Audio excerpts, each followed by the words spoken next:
கர்த்தருடைய பரிசுத்த நாமத்திற்கு மகிமுண்டாகட்டும். ஆண்டவராகிய இயேசு கிறிஸ்துவின் நாமத்தினாலே அன்பு கர்த்தருடைய பிள்ளைகளாகிய தங்கள் அனைவருக்கும் ஸ்வீட் ஊழியத்தின் சார்பாக வாழ்த்துக்களையும் ஸ்தோத்திரங்களையும் தெரிவித்துக் கொள்கின்றேன். மத்தேயு எழுதின நற்செய்தி நூல் 6ஆம் அதிகாரம் 30வது வசனம். மத்தேயு 6ஆம் அதிகாரம் வசனம் 30.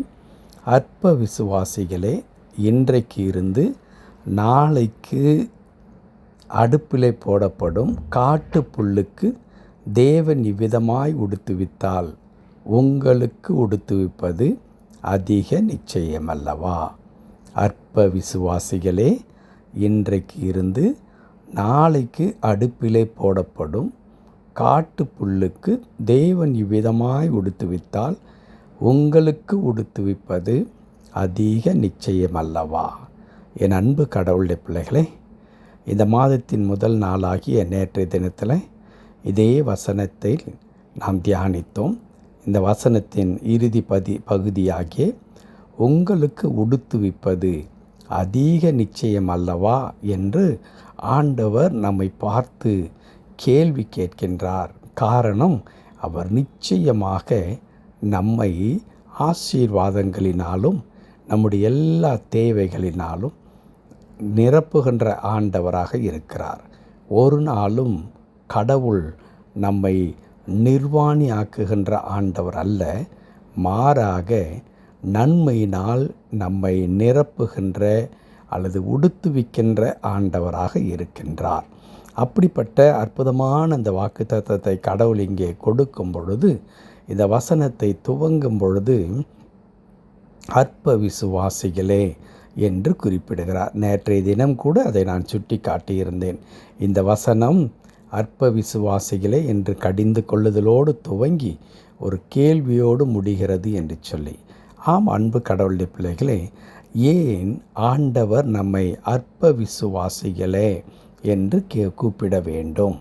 சிறிதளவு, அதாவது போதும் அளவு விசுவாசம் இல்லாதவர்களே என்று ஆண்டவர் இங்கே குறிப்பிடுவதற்கான காரணம் என்ன என்றால், நாம் ஆராதிக்கின்ற நம்முடைய ஆண்டவர் நமக்கு முன்பே போய் நமக்கான எல்லாவற்றையும் ஆயத்தமாக்கி நம்மை எல்லா விதமான நன்மையினாலும் நிரப்புகின்ற கடவுள் என்பதை நாம் அறியாமல் நாம் என்ன செய்கின்றோம்? உலக பாரங்களையும் கவலைகளையும் நமக்குள்ளாக வரவழைத்து கொண்டு நாம் வீணான துன்பங்களையும் தொல்லைகளையும் நாமே நம்முடைய வாழ்க்கையில் வரவழைத்து துன்பத்தை அனுபவிக்கின்ற மக்களாக நாம் இருக்கின்றோம். ஆகவேதான் கடவுள் நம்மை பார்த்து அற்ப விசுவாசியே என்று சொல்லுகிறார். ஒரு மனிதன் கடவுளை விசுவாசிக்கும் பொழுது இந்த மனிதன் இந்த உலக பிரகாரமான எந்த காரியத்தை குறித்து அவன் கவலைப்பட மாட்டான். ஏனென்றால் அவருக்கு தெரியும், தான் ஆராதிக்கின்ற, தான் நம்பி இருக்கின்ற கடவுள் அவர் ஒரு நாளின் வெறுமையாய் விட்டு விடுகிற கடவுள் அல்ல. அவர் ஆசீர்வதிக்கிறவர், அவர் உடுத்துவிக்கின்ற ஆண்டவர் என்று சொல்லி. அன்பு கடவுளுடைய பிள்ளைகளே, நாம் அற்ப விசுவாசிகளாக நாம் இருக்கவே கூடாது. கர்த்தருடைய வார்த்தைகளை விசுவாசிக்கிறவர்களாகவும், நாம் நம்பி இருக்கின்ற கடவுள் எத்தனை வல்லமையுள்ள கடவுள் என்பதை முழு நிச்சயமாக உணர்ந்து கொள்ளுகின்ற மக்களாக நாம் இருக்க வேண்டும். நம்முடைய கடவுளை நாம் முழு நிச்சயமாய் உணர்ந்து கொள்ளாமல் அவர் செய்வாரோ செய்ய மாட்டாரோ, உதவுவாரோ உதவ மாட்டாரோ என்ற எண்ணம் நமக்குள் வரும்பொழுது தான் வீணான கவலைகள் வருகிறது. ஆகவே தான் கடவுள் நம்மை பார்த்து அற்ப விசுவாசிகளே என்று குறிப்பிடுகின்றார்.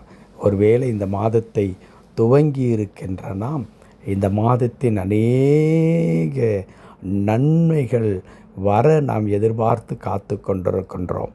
இந்த மாதத்தில் பிள்ளைகளுடைய வாழ்க்கையில் செய்யப்பட வேண்டிய காரியங்கள், ஊழியத்தில் செய்யப்பட வேண்டிய காரியங்கள், குடும்பத்தில் செய்யப்பட வேண்டிய காரியங்கள், தொழிலில் செய்யப்பட வேண்டிய காரியங்கள், தனிப்பட்ட வாழ்க்கையில் செய்து முடிக்க வேண்டிய அல்லது எதிர்பார்க்கின்ற காரியங்கள் என்று சொல்லி எண்ணில் அடங்காத காரியங்களை நாம் எதிர்பார்த்து காத்து கொண்டிருக்கிற மக்களாக இருக்கலாம்.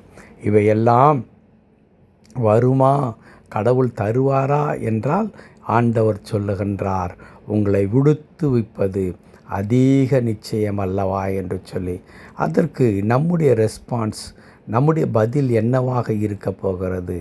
ஆண்டவரே, நீர் என்னை உடுத்துவிப்பீர் என்பதை அப்படியே நான் விசுவாசிக்கிறேன். அதிலே ஒரு நாளும் கர்த்தாவே நான் சந்தேகிக்க மாட்டேன் ஆண்டவரே.